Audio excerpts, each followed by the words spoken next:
So Harrison Price from the historic Wall Center. We welcome in TSN Hockey Insider, one half of the Ray and Dregs Hockey Podcast. We've missed him here for the last few weeks with the roster freeze. Mr. Darren Dreger, how are you? I'm doing okay. Yeah, I would say that I'm fairly well rested. No jet lag from having to make my way back into the greater Toronto area from Milano, Italy. So I'm as recharged as I'm going to get at this point in my life and ready for anything that comes our way via trades now with the roster freeze being lifted. So the sun did not come up in Vancouver this morning, but that's not unusual for Vancouver in February. Did the sun come up in North Toronto today, Darren? Not really, no. I would say that there's a higher level of anxiousness now, right? Because the roster freeze has been lifted. And you're talking about two significant Canadian markets in Vancouver and Toronto that have work to get done. You know, Vancouver's is pretty clear in terms of the direction that Patrick Allvin and Jimmy Rutherford want to take this group. Toronto, less certain, right? Less certain. You know, Toronto feels that they're very much in the playoff conversation. So it feels like there's a level of uncertainty as to what direction they should go. Yeah, they've got interesting unrestricted free agents pending that, you know, could make for good trade fodder. But these are pieces like McMahon and Scott Lawton that are going to be part of the solution if the team is going to claw back into the mix. So the days ahead here are going to be interesting. I'm not surprised that as soon as the freeze lifted that there wasn't activity. You know, some were projecting maybe even a flurry of activity. I think that would be a bit of a stretch. I would be surprised here, though, guys, if we don't see something happen this week. I mean, start of the week now. The Vancouver Canucks were eager before the freeze hit. They're eager coming out of the roster freeze. So I wouldn't be surprised at all if the Vancouver Canucks were among the first to make a deal this week. Let's start with Evander Kane then, yeah, because his name he's just the easiest trade for fans and management, I think, to envision leaving. What's preventing that from happening right now? Yeah, well, I think it was time to this point. And, you know, you need to have enough teams to develop a level of interest to know that, okay, now is the time to pull the trigger on Evander Kane. There's been lots of tire kicking. There was leading up to February 4th. But now you come out of the Olympic break, and you know you've got a limited number of days between now and March 6th. You've got a pretty good read on what the market looks like. And I'm told there are several teams that remain in the mix. The Dallas Stars might push it till the end. They might wait, and a number of these teams that are keenly interested or at least interested in Evander Kane might do the exact same thing, which would stand in the way of Vancouver obviously getting something done this week. But based on the sources that I have there, it does feel like there's enough interest around Kane that it is plausible, if not likely, that something gets done this week. And I can appreciate why, because you guys have seen it firsthand, right? A motivated Evander Kane is an impactful player. He is. He knows where he's at this point of his NHL career. You know, he's a bottom six forward.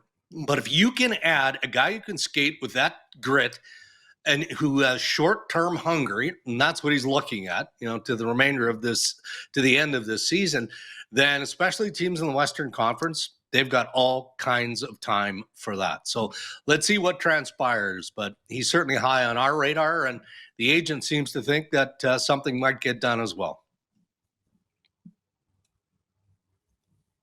The possibility of something further down the roster, they've got other UFAs. They've got Teddy Blueger, who's a UFA, who's been performing quite admirably. Played well for Latvia at these Olympic Games, so his showcase continued even when the Canucks stopped playing.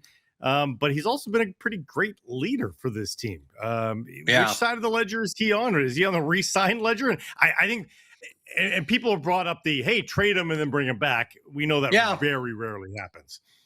Doesn't happen very often. You're right, Blake. I think he's right in the middle. I mean, if somebody makes you an offer on Teddy Blueger that you just can't turn away, whatever that is, right? And, you know, that's up to hockey operations in Vancouver to determine, okay, well, what's the level of draft pick where we can't push away from that? Or is there a player coming back that's as interesting, or is a piece that is going to fit in some way, shape, or form moving forward versus, all right, does Teddy Blueger want to stay in Vancouver? You know, are we sure that, you know, he wants to be part of a renovation, a rebuild. Maybe he doesn't at this point of his career. You know, he might be saying behind the scenes, look, I'm a gamer. I'm going to give you everything I have on and off the ice. If there's a deal to a contending team or a playoff worthy team that you think makes sense, then that'd be great for me. I'd appreciate that. So I think that that's where Vancouver is at with Teddy Blueger. There's a high level of respect for the way he plays the game, the leadership that he provides. And yes, there could be a fit for him moving forward. But a lot of voices, I think, have to enter into that conversation, probably have at this point before you really determine whether you pull the trigger or not. Darren, we know the Canucks are a seller. We know Calgary is a seller, albeit there might be hesitation on part of ownership in both markets to go full teardown rebuild. St. Louis and Nashville, and I saw more reports over the games that, yes, they are open for business, and we know the Rangers are at the very least retooling. You tell me Toronto says it's still in it. Talk to me about Winnipeg, Chicago, and Philadelphia, and particularly Winnipeg if Josh Morrissey's going to be unavailable for them coming out of this Olympic injury. And he will be. He's going to miss some time. The extent of which we can't be sure. I know that Winnipeg Jets doctors and the medical staff in Winnipeg want to get their hands on Josh. They've got an idea and a pretty good view of what the injury is and what they're dealing with. But again, they need to, put their hands on him and fully assess. But my source is telling me there that he is going to miss. I mean, you don't miss the medal round. You don't miss the gold medal game and then not miss probably a significant amount of time, which sucks for the Winnipeg Jets because there's still a level of belief. And maybe that's amplified based on what we saw from Connor Hellebuck in net for Team USA, man. He was lights out good there. And Winnipeg, for me, is a little bit more complicated than some of the other teams that are going in a directional shift here because you can't rebuild or even renovate when you've got a Hart, Vezina, and now gold medal winning goaltender, right? You've got Josh Morrissey, who's a top pairing defenseman when he's healthy.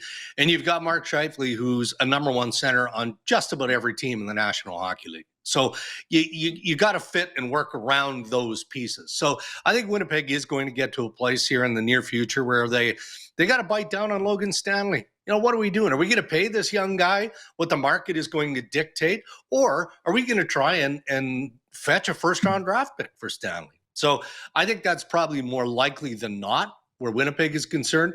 Calgary is also interesting to me. Now, we know the direction the Flames are trying to go in, and you're not wrong, Matt, in establishing that.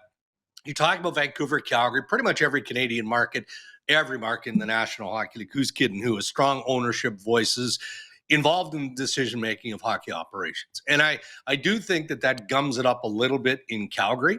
I do believe that Nazem Kadri would prefer to get traded sooner rather than later, again, to a playoff-worthy team. I'm told that there are interesting offers already made to Calgary on Nazem Kadri. But now put your GM hat on if you're Craig Conroy and the Flames. And you mentioned Nashville and the potential of Nashville being a true seller. All right. Are we talking about Ryan O'Reilly? And if we are, doesn't that have some impact on what Calgary might get back for Nazem Kadri? Right? Vinny Trocheck with the New York Rangers. He's in play. So if he gets traded and the team that doesn't land Trocheck or O'Reilly, maybe they step up their interest in Nazem Kadri. So there's a game of patience, I think, that's being played in Calgary, but definitely I would say Kadri will be on the move. Chicago and Philadelphia, are they sellers, Dregs? Can you see them being sellers? Are they going to join the group of teams we just talked about, or are they going to hold out hope here to try and compete till the end? A little of both, and compete to the end being the trade deadline of March 6th.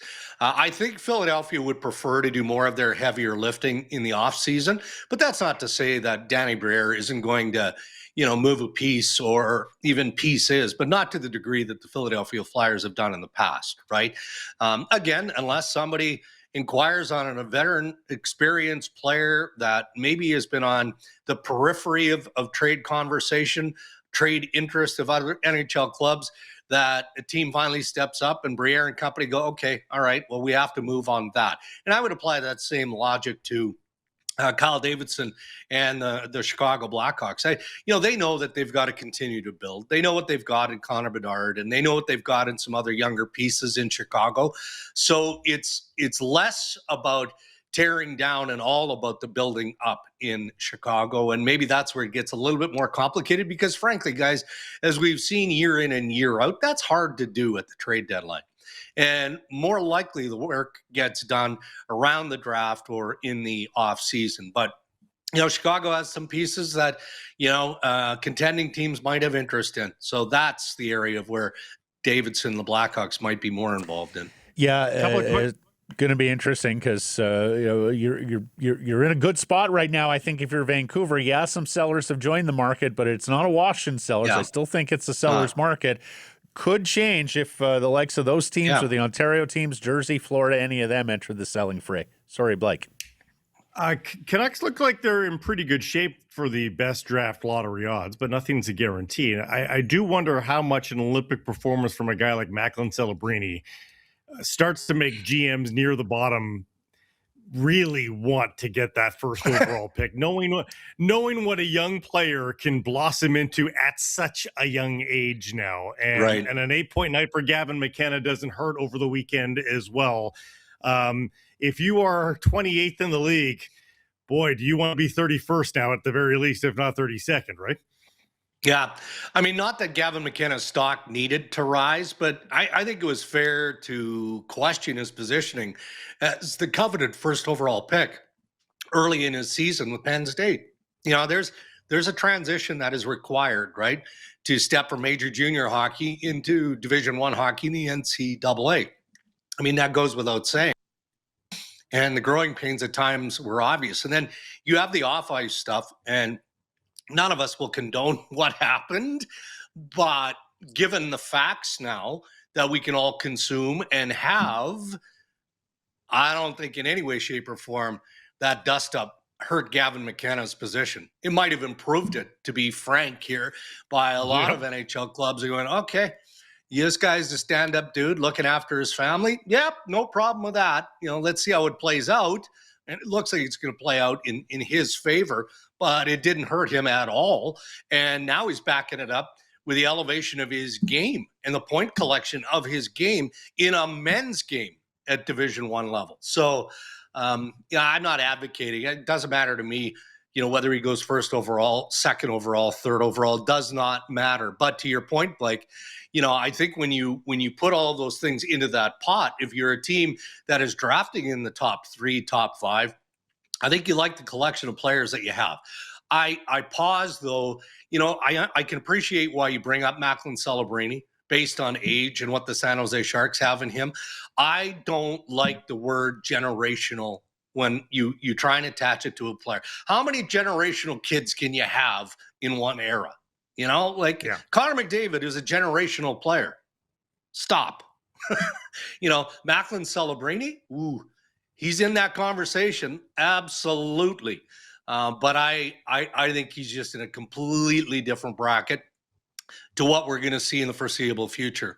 Maybe Gavin McKenna included. Celebrini he's gone so far past our level of expectation that I think he's created a tremendous gap in terms of expectation of whoever goes first overall. Yeah. Let me ask you this. The NBA, we covered this last week. The NBA is seriously looking at tanking and coming up with a different matrix on how they're going to hand out lottery odds and all that. Do you think the NHL's, considering that, or is actually going to be pissed off that the NBA does this because then the pressure will be on them to look at this? Yeah.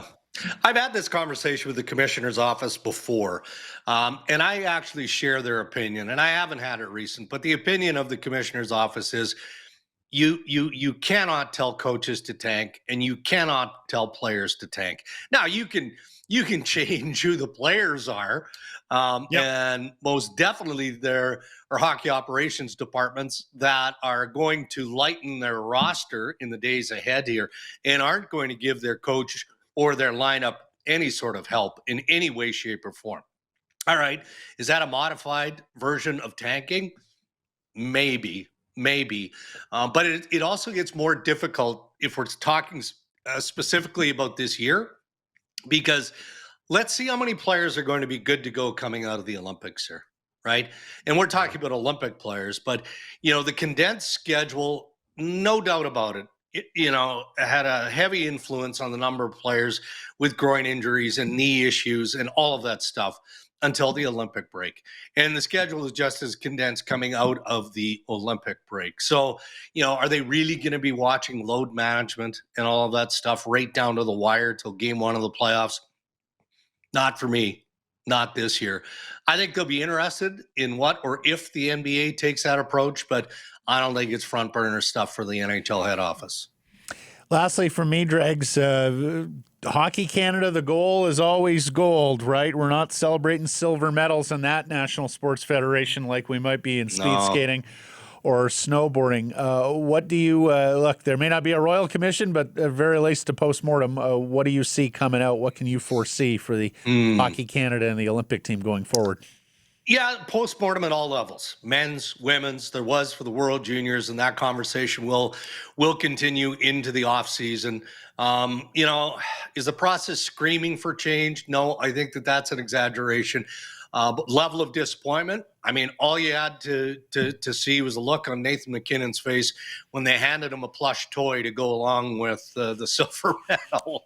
I mean, there was just pure disdain. Like, what am I supposed to do with this? Look, the players tried. They couldn't execute. They couldn't execute offensively, and that's why Canada didn't win the gold medal. And then ran into an absolutely stellar performance from Connor Hellebuck. But I think you have to have tough conversations. I think that Doug Armstrong and the management group for Team Canada, for Hockey Canada, have done an admirable job over the past, several international events, whatever that works out. I mean, not that far removed from winning gold at the Four Nations. So you essentially bring the same group back to a man, and a lot of the players back to a man because of that level of success. John Cooper is going into the Hall of Fame. Absolutely going into the Hall of Fame. I'm still confused as to how somebody as decorated as Paul Maurice of the Florida Panthers couldn't have been involved in the coaching staff and the preparations to better prepare Team Canada. So in saying that, do I think that it's time and there's need for change, coaching and management? Yes, I do. And I think that just happens organically and not because Doug Armstrong and John Cooper did bad jobs. I just think that change for the sake of change in this case is probably a healthy direction to go. Yep. Marvelous stuff. Darren, thank you for this. Obviously going to be a busy couple of weeks here as we sprint to the NHL trade deadline. Thank you for this. We'll catch up next week. Okay, guys. Thank you.